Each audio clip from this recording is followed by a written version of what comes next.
दशकभरापूर्वी विवेक भिडे लिखित अलिबाबा आणि चाळीशीतले चोर हे नाटक आलं होतं. या नाटकानं मिड लाईफ क्रायसिस अर्थात चाळीशीतल्या स्त्री पुरुषांच्या आकर्षणाविषयीच्या एका नाजूक भावनिक द्वंद्वाला वाचा फोडली होती. अशाच एका नाजूक प्रश्नाचा किंवा शंकेचा पाठपुरावा आदित्य इंगळे दिग्दर्शित अलिबाबा आणि चाळीशीतले चोर या सिनेमात आहे. या वयातील टप्प्यांची भावनिक, मानसिक आणि शारीरिक स्थिती सांगण्याचा प्रयत्नही लेखक विवेक भिडे आणि दिग्दर्शक आदित्य इंगळे यांनी केला आहे. आपल्या समाजात स्त्री पुरुष सहसंबंधाबाबत फारसं बोललं जात नाही.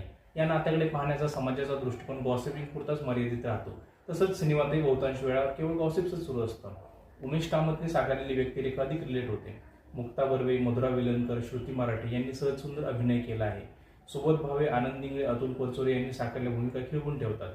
चाळीशीत आल्यावर माणसांमधल्या अतृप्त इच्छा, कल्पना कदाचित अधिक उसळी मारून वर येतात. कारण आयुष्यात स्थिरावण्यासाठी परिश्रम करताना तारुण्यात बरंच काही राहून गेलेलं असतं.